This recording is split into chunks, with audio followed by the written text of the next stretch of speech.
Leo 14-ാമൻ പാപ്പയ്ക്ക് ലോക നേതാക്കളുടെ ആശംസാ പ്രവാഹം. Vatican city. ആഗോള കത്തോലിക്ക സഭയുടെ 267-ാമത് അധ്യക്ഷനായി തിരഞ്ഞെടുക്കപ്പെട്ട ലിയോ 14-ാമൻ പാപ്പയ്ക്ക് ലോക നേതാക്കളുടെ ആശംസാ പ്രവാഹം. ഇന്നലെ വത്തിക്കാനിൽ ഔദ്യോഗിക പ്രഖ്യാപനം വന്നതു മുതൽ വിവിധ ഭൂഖണ്ഡങ്ങളിൽ നിന്നുള്ള നേതാക്കളുടെ ആശംസാ പ്രവാഹമായിരുന്നു. അമേരിക്കൻ പ്രസിഡന്റ് ഡൊണാൾഡ് ട്രംപും റഷ്യൻ പ്രസിഡന്റ് വ്ളാഡിമിർ പുടിനും ഇന്ത്യൻ പ്രധാനമന്ത്രി നരേന്ദ്രമോദിയും പുതിയ പാപ്പ കൂടുതലായി പ്രവർത്തിച്ച പെറുവിന്റെ രാഷ്ട്ര പ്രതിനിധികളും ഉൾപ്പെടെ ആശംസ അറിയിച്ചവരുടെ പട്ടിക നീളുകയാണ്. ആവേശഭരിതം നമ്മുടെ രാജ്യത്തിന് എത്ര വലിയ ബഹുമതി! ലിയോ 14-ാമൻ മാർപ്പാപ്പയെ കാണുവാൻ ഞാൻ ആകാംക്ഷയോടെ കാത്തിരിക്കുന്നു. അത് വളരെ അർത്ഥവത്തായ ഒരു നിമിഷമായിരിക്കുമെന്ന് ഡൊണാൾഡ് ട്രംപ് US പ്രസിഡന്റ്. പരിശുദ്ധ ലിയോ 14-ാമൻ മാർപ്പാപ്പയ്ക്ക് ഇന്ത്യയിലെ ജനങ്ങളുടെ ആത്മാർത്ഥമായ അഭിനന്ദനങ്ങളും ആശംസകളും ഞാൻ അറിയിക്കുന്നു. സമാധാനം, ഐക്യം, ഐക്യദാർഢ്യം, സേവനം എന്നിവയുടെ ആദർശങ്ങൾ മുന്നോട്ട് കൊണ്ടുപോകുന്നതിൽ അഗാധമായ പ്രാധാന്യമുള്ള ഒരു നിമിഷത്തിലാണ് കത്തോലിക്ക സഭയെ നയിക്കുവാൻ അദ്ദേഹത്തിന്റെ നേതൃത്വം വരുന്നത്. നമ്മുടെ പൊതുവായ മൂല്യങ്ങൾ മുന്നോട്ട് കൊണ്ടുപോകുന്നതിനായി പരിശുദ്ധ സിംഹാസനവുമായി തുടർച്ചയായ സംഭാഷണത്തിനും ഇടപെടലിനും ഇന്ത്യ പ്രതിജ്ഞാബദ്ധമാണെന്ന് നരേന്ദ്രമോദി ഇന്ത്യൻ പ്രധാനമന്ത്രി അറിയിച്ചു. അമേരിക്കയിൽ ജനിച്ച് 2015 പെറുവിയൻ പൗരത്വം സ്വീകരിച്ച പരിശുദ്ധ പാപ്പ വർഷങ്ങളോടെ നമ്മുടെ രാജ്യത്ത് ജീവിക്കുകയും സേവിക്കുകയും ചെയ്തു. ഇവിടെ അദ്ദേഹം എളിമയോടും സ്നേഹത്തോടെയും ആഴമായ വിശ്വാസത്തോടെയും ജനങ്ങളുടെ ഇടയിൽ ജീവിതം പങ്കിട്ടു. ഏറ്റവും പാവപ്പെട്ടവരോടുള്ള അദ്ദേഹത്തിന്റെ സാമീപ്യം നമ്മുടെ ഹൃദയങ്ങളിൽ മായാത്ത മുദ്ര പതിപ്പിച്ചിട്ടുണ്ട്. വിശ്വാസത്തിന്റെയും പ്രത്യാശയുടെയും ഒരു രാഷ്ട്രമായ പെറുവിയൻ ജനത അദ്ദേഹത്തിന്റെ പേപ്പൽ പദവിയിൽ പ്രാർത്ഥനയിൽ ഒന്നിക്കുകയും പെറുവിനെ സ്നേഹിച്ച വൈദികൻ ഇപ്പോൾ സാർവത്രിക സഭയെ നയിക്കുന്നത് നന്ദിയോടെ ആഘോഷിക്കുകയും ചെയ്യുന്നു.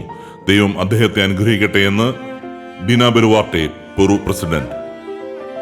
അമേരിക്കയിൽ നിന്നുള്ള ആദ്യത്തെ പാപ്പായാണ് ലിയോ 14-ാമൻ. ഇതൊരു സുപ്രധാന നിമിഷമാണ്.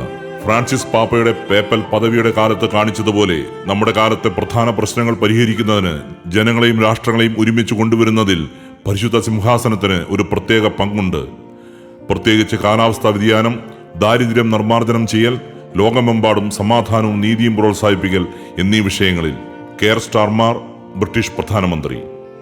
ദൈവവചനത്തിൽ നിന്നൊഴുകുന്ന സ്നേഹം, ദാനധർമ്മം, പ്രത്യാശ എന്നിവയുടെ അക്ഷയമായ സന്ദേശത്തിൽ നിന്ന് ഉരുത്തിരിഞ്ഞ ആത്മീയവും ധാർമ്മികവുമായ അധികാരം പാപ്പയിലും സഭയിലും അംഗീകരിക്കുന്ന ഇറ്റലിക്കാർ അങ്ങേ ഒരു വഴികാട്ടിയും അടയാളവുമായി കാണുമെന്ന് ജോർജിയ മെലോണി, ഇറ്റാലിയൻ പ്രധാനമന്ത്രി. ലിയോ 14-ാമൻ മാർപ്പാപ്പയ്ക്ക് അഭിനന്ദനങ്ങൾ.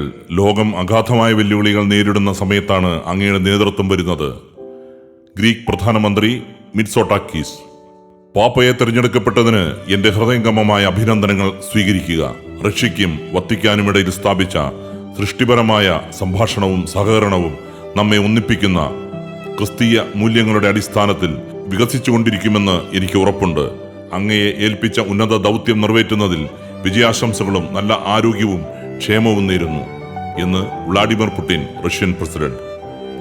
മാർപ്പാപ്പ സ്നേഹത്തിന്റെയും പ്രത്യാശയുടെയും കാരുണ്യത്തിന്റെയും തിളങ്ങുന്ന പ്രകാശമായിരിക്കട്ടെ. അത് പാവപ്പെട്ടവരെ ഉയർത്തട്ടെ, ശബ്ദമില്ലാത്തവർക്ക് ശബ്ദം നൽകട്ടെ, ഭിന്നതകൾ സുഖപ്പെടുത്തട്ടെ. ലോകമെമ്പാടുമുള്ള സമാധാനം, നീതി, മനുഷ്യമഹത്വത്തിന്റെ പവിത്രത എന്നിവയെ സ്ഥിരമായി സംരക്ഷിക്കട്ടെ എന്ന് ആശംസിച്ചുകൊണ്ട് വില്യം റൂട്ടോ, കെനിയ പ്രസിഡന്റ്. സമാധാനത്തിനും സാമൂഹിക നീതിക്കും വേണ്ടിയുള്ള നിരന്തരമായ അന്വേഷണം, പരിസ്ഥിതി സംരക്ഷണം, എല്ലാ ജനങ്ങളുമായും എല്ലാ മതങ്ങളുമായുള്ള സംഭാഷണം, മനുഷ്യരുടെ വൈവിധ്യത്തോടുള്ള ബഹുമാനം എന്നീ ഫ്രാൻസിസ് മാർപ്പാപ്പയുടെ പ്രധാന നന്മകൾ പുതിയ പാപ്പ തുടരുമെന്ന് ഞാൻ പ്രതീക്ഷിക്കുന്നു. നമുക്ക് യുദ്ധങ്ങൾ, വെറുപ്പ്, അസഹിഷ്ണുത എന്നിവ ആവശ്യമില്ല. നമുക്ക് കൂടുതൽ ഐക്യദാർഢ്യവും കൂടുതൽ മാനവികതയും അത്യാവശ്യമാണ്. ക്രിസ്തുവിന്റെ പ്രബോധനങ്ങളുടെ അടിസ്ഥാനമായ നമ്മുടെ അയൽക്കാരുള്ള സ്നേഹം നമുക്ക് അത്യാവശ്യമാണ്.